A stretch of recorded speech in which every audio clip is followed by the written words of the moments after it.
Hello guys, कैसे हो आप सब। तो दोस्तों आपका स्वागत है आज के नए वीडियो में। तो दोस्तों आज की वीडियो में मैं लाइफ विदाउट पाको का पार्ट 4 लेकर आ चुका हूँ।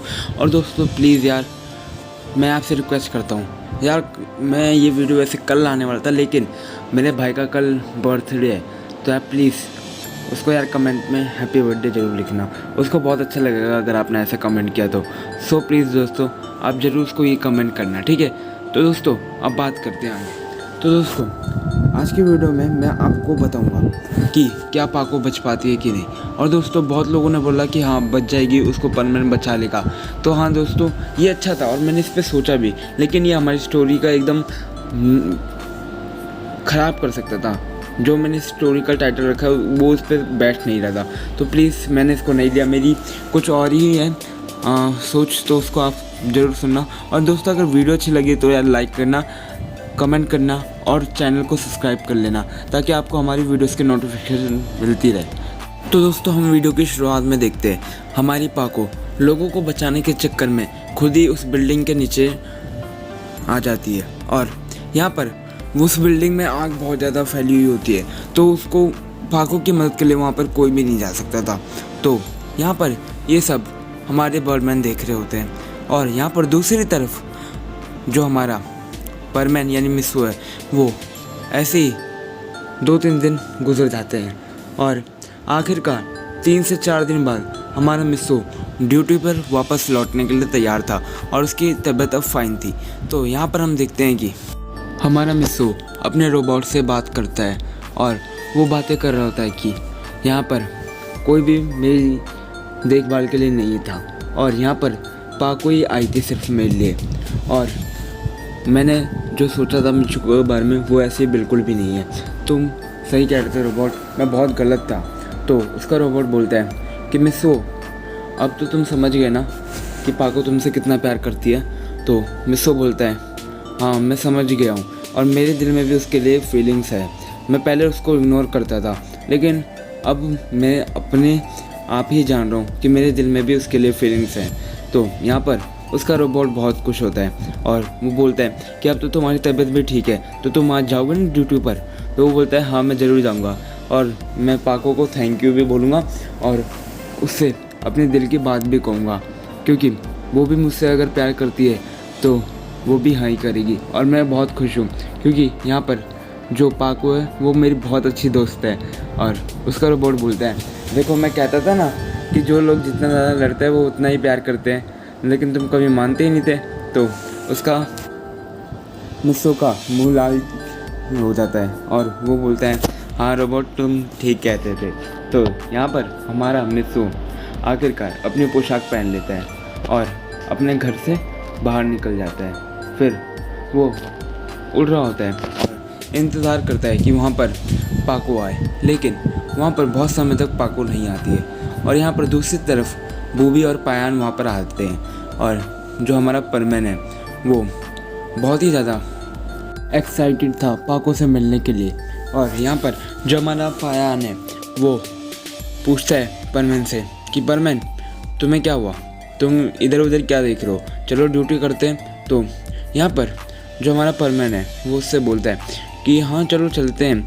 लेकिन यहाँ पर हमारा पायान पाको के बारे में उसको नहीं बताना चाहता था, क्योंकि उसको पता था अगर परमैन को ऐसा पता चला तो उसको बहुत ज़्यादा बुरा लगेगा। लेकिन यहाँ पर वो अपनी ड्यूटी पर चले जाते हैं और यहाँ पर ड्यूटी करते हैं। पूरे दिन ड्यूटी करने के बाद यहाँ पर पाको नहीं आई होती है और हमारा मिस्सू उसी को इंतज़ार कर रहा होता है उसी के लिए, लेकिन यहाँ पर वो नहीं आई होती है। फिर वो अपने घर जाता है तो वहाँ पर उसका रोबोट बोलता है कि तुम पाको से मिले आज। तो वो बोलता है नहीं वो आई नहीं आज, पता नहीं क्या हुआ। तो यहाँ पर दूसरी तरफ जो हमारा रोबोट होता है परमैन का, वो बोलता है हो सकता है उसकी शायद तबीयत खराब हो। तो वो बोलता है तुम कुछ भी मत बोलो, ऐसा थोड़ा ना हो सकता है। तो यहाँ पर वो ऐसे ही मजाक कर देते हैं। इसके बाद दूसरी तरफ जो हमारा मिस्सू है वो अगले दिन ड्यूटी पर आता है और यहाँ पर फिर से उसे पायान और बूबी मिलते हैं। तो यहाँ पर हमारा पायान उससे बोलता है कि चलो मिस्सू ड्यूटी स्टार्ट करते हैं, लेकिन आज परमैन को पाको से मिलना ही था, इसलिए वो उससे पूछता है कि पायान, जैसे कि तुम जानते हो मैं लगभग एक हफ्ते से ड्यूटी पर नहीं आया, तो यहाँ पर पाको का क्या हुआ? वो पाको आज भी क्यों नहीं आई है? तुम मुझे कुछ बताते क्यों नहीं हो? तो वो बोलते हैं कि परमन कुछ नहीं, उसका कुछ हो सकता है, उसको कोई काम हो। तो उसकी बात में झिझक होती है पायान की। तो मिसो बोलते हैं पायान तुम मुझसे कुछ छुपा रहे हो ना, सच बोलो। तो वो बोलता है हाँ मिसो, मैं तुमसे कुछ छुपाने की कोशिश कर रहा था, लेकिन और अब मेरे से ये सहा भी नहीं जाएगा कि मैं तुमसे ये बातें छुपा कर रखूँ। तो यहाँ पर पायान बोलता है कि मिसो, जब तुम नहीं आ रहे थे तो यहाँ पर पाको ने तुम्हारी बहुत ज़्यादा देखभाल की थी, और यहाँ पर जिस दिन आग लगी थी, यहाँ पर एक बड़ी सी बिल्डिंग में आग लग गई थी जिसमें बहुत लोगों की जान खतरे में थी, लेकिन हमें आने में टाइम लगा और हम पाको ने सबको बचा लिया था, लेकिन आखिर में वो बिल्डिंग के नीचे दब जाती है, जिसकी वजह से उसकी मौत हो जाती है और वहाँ पर कोई भी निशानी नहीं मिलती उसकी, और शायद उसकी डेथ हो गई है।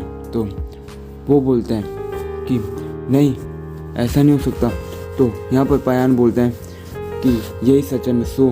तो यहाँ पर परमन के पैरों तले ज़मीन खिसक जाती है और वो एकदम शॉक रह जाता है। फिर उसकी आंखों से बहुत आंसू निकल रहे होते हैं, उसका हेलमेट पूरा गीला हो चुका था उसके आंसुओं की वजह से।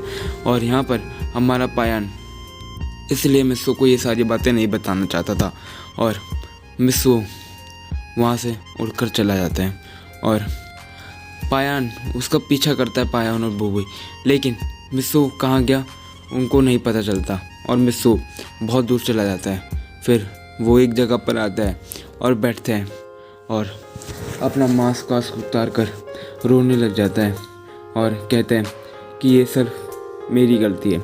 अगर मैंने मिचिको की तरफ ध्यान ना दिया होता और मेरी तबीयत ख़राब नहीं होती तो आज शायद पाको ज़िंदा होती, और इस सब में सारी गलती मेरी है। और मेरे को इस बात की बहुत दुख है, लेकिन मैं क्या करूं, मुझे समझ नहीं आ रहा, मैं उसके बिना नहीं रह सकता हूँ। और ये सब कह रहा होता है कि तभी वहाँ पर अचानक से मिसो अपना बैच पकड़ता है और अपनी पोशाक और अपना हेलमेट पहन लेता है। उसके बाद वो उड़कर अपने घर जाता है, लेकिन इधर वो बहुत ज़्यादा उसको बहुत ज़्यादा दुख था।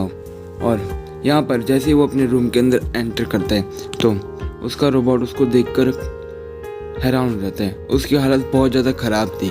तो यहाँ पर उसका रोबोट पूछता है मिसो तुम्हें क्या हुआ, तुम रो क्यों रहे हो, और हुआ क्या तुम्हें, तुम इतना ज़्यादा रो क्यों रहे हो, मुझे कुछ तो बताओ। तो यहाँ पर वो बोलता है कि पाको अब नहीं रही, और वो रोबोट ये सुनकर बहुत ज़्यादा शॉक हो जाता है कि तभी मिसो उसकी नाक दबा देता है और अपने बेड पर जाकर बहुत ज़ोर से रोने लग जाता है। और वो बहुत ज़्यादा दुखी होता है और बहुत तेज़ दीवार पर अपने हाथों से मारता है और उसके हाथ पूरी तरीके से चोट लग चुकी होती है उसके हाथों में। और यहाँ पर वो बहुत ज़्यादा रोते हैं कि उसने ऐसा क्यों किया, और यहाँ पर पाको की डेथ की वजह वही है और उसी वजह से पाको की जान गई है। तो यहाँ पर मिसो बहुत ज़्यादा दुखी था, बहुत ज़्यादा यार, हद से ज़्यादा। तो यहाँ पर हमारा मिसो उस दिन पूरी रात वो रोता रहा और उसको बिल्कुल भी नींद नहीं आई और उसने बहुत ज़्यादा दुख हुआ। तो यहाँ पर हमारा मिसो आखिरकार ये सोचता है कि अब वो अपनी ड्यूटी की तरफ ध्यान देगा और वो अच्छे काम करेगा ताकि वो ये सब भुला पाए और वो कुछ अच्छा कर पाए। और यहाँ पर हमारा मिसो अगले दिन से बहुत मेहनत करता है और पाको की ड्यूटी भी वही करता है, उसका ओवर टाइम करता है और यहाँ पर एक हफ्ते तक वो ऐसे ही करता रहता है। लेकिन यहाँ पर हमारा मिसो पाको के बिना जी नहीं पा रहा था, उसको बहुत घुटन हो रही थी क्योंकि उसको बहुत ज़्यादा दुख था इस बारे में कि उसकी वजह से पाको की डेथ हुई है। तो यहाँ पर एक दिन वो बर्डमैन को कॉल लगाता है अपने बेस्ट से और उनको बोलता है कि बर्डमैन आप प्लीज़ मेरे पास आ जाइए, मुझे आपसे ज़रूरी बात करनी है। तो यहाँ पर बर्डमैन आते हैं और यहाँ पर हमारा मिस्सो बोलता है कि बर्डमैन, मैंने बहुत कोशिश की कि मैं अपनी ड्यूटी अच्छे से कर पाऊँ, लेकिन मुझे पाको की डेथ की वजह से कुछ भी मेरे से अच्छा सा नहीं हो रहा। तो आप प्लीज़ ये पोशाक और ये हेलमेट ले लीजिए मेरे से, मुझसे ये ड्यूटी नहीं संभाली जाएगी और मैं उसकी यादों को नहीं भुला पाऊँगा। तो यहाँ पर वो बहुत ज़्यादा दुखी होता है और रोने लग जाता है कि तभी बर्डमैन बोलते हैं, बर्डमैन, मैंने तुम्हें पाको की जिम्मेदारी दी थी और तुम्हें कहा था कि उसके साथ ही रहना, लेकिन तुमने इतनी बड़ी गलती कैसे। तो यहाँ पर हमारा मिस्सो कुछ भी नहीं बोल पाता है। तो बर्डमैन बोलते हैं, मुझे जवाब दो बर्डमैन, मुझे तुमसे जवाब चाहिए। तो यहाँ पर मिस्सो कुछ भी नहीं बोल पाता है और बहुत तेज़ रोने लग जाता है कि तभी यहाँ पर बर्डमैन बोलते हैं कि ये पोशाक और ये हेलमेट मैं ले जा रहा हूँ और अब मैं तुम्हें परमानेंट की ज़िंदगी से आज़ाद करता हूँ।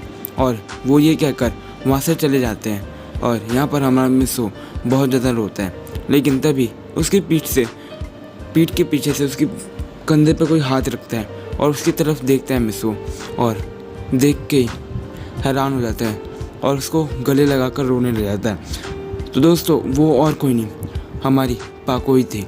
तो यहाँ पर हमारा मिस्सो बोलता है, पाको मुझे माफ़ कर दो, मेरी वजह से ये सब कुछ हुआ। और यहाँ पर वो पाको को नहीं छोड़ता है और यहाँ पर वो उसको गले लगा कर रखता है कि तभी मिस्सो उससे बोलता है, पाको तुम अब तक कहाँ थी? और पायन तो बोल रहे थे तुम्हारी डेथ हो गई है।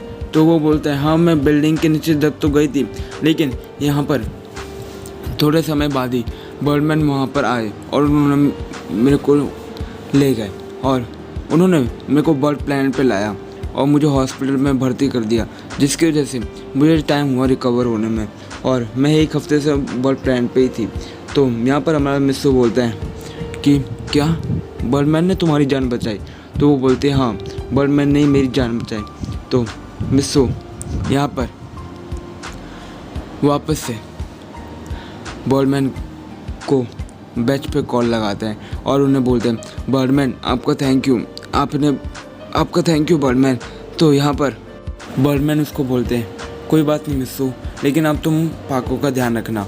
और यहाँ पर वो कॉल कट कर देते हैं। फिर यहाँ पर हमारा मिस्सो पाको को कहते हैं कि पाको तुम्हारे बिना मेरी ज़िंदगी अधूरी है और मैं तुमसे बहुत प्यार करता हूँ।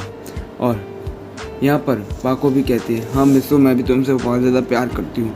फिर यहाँ पर मिस्सो बोलते हैं कि पाको तुम्हें पता है मैंने ज़िंदगी का सबसे बेकार पल था ये 1 हफ्ते तो मैं नहीं पता मैंने कैसे काटे हैं। मुझे बहुत बुरा लगा क्योंकि ऐसे लगा कि मैं खुद मर चुका हूँ। तो यहाँ पर हमारी पाको बोलती है कि तुम सच में मुझसे इतना ज़्यादा प्यार करते हो? तो मिस्सो बोलता है, हाँ मैं तुमसे बहुत ज़्यादा प्यार करता हूँ और आई लव यू पाको। सो वेल गाइस, वीडियो हो चुका है यहाँ पर एंड और इसी के साथ यार ये सीरीज़ भी यहाँ पर एंड हो जाती है। तो दोस्तों आपको कैसी लगी ये सीरीज़ प्लीज़ मुझे बताना। और दोस्तों मैंने यार इस सीरीज़ का टाइटल इसलिए रखा था लाइफ विदाउट पाको, क्योंकि यार यहाँ पर मिस्सो 1 हफ्ते बिना पाको के रहा था और यहाँ पर उसके लाइफ के सबसे बुरे दिन थे। तो इसलिए मैंने यार इसका टाइटल ये रखा और उम्मीद करूँगा कि यार आपको ये वीडियो और साथ ही ये सारी सीरीज़ आपको बहुत ज़्यादा अच्छी लगी होगी। सो प्लीज़ यार लाइक करना और कमेंट करके ज़रूर बताना कि आपको ये कैसी लगी। और दोस्तों यार मैं एक स्टोरी बनाने की सोच रहा हूँ जिसमें यार एक प्लेन होता है और यहाँ पर हमारा मिस्सो को पूर्वाभास होता है और यार ये थ्रिल और हॉरर और एक्शन पे बेस है और इसमें यार लव भी होता है। और दोस्तों यहाँ पर इस स्टोरी का नेम पैटर्न ऑफ डेथ है और मैं सोच रहा हूँ कि इस स्टोरी को आपके लिए लेके आऊँ, जो कि यार एक हाई स्कूल पे बेस होगी और यहाँ पर वो ट्रिप के लिए जाते हैं और वो एक प्लेन में होते हैं जहाँ पर मिस्सो को एक पूर्वाभास होता है डेथ का। और ये स्टोरी यार बहुत ज़्यादा ही थ्रिल में और बहुत ज़्यादा यार इसमें अलग चीज़ें हैं। तो प्लीज़ मुझे बताना क्या मुझे ये स्टोरी लानी चाहिए। सो प्लीज़ यार कमेंट करके ज़रूर बताना।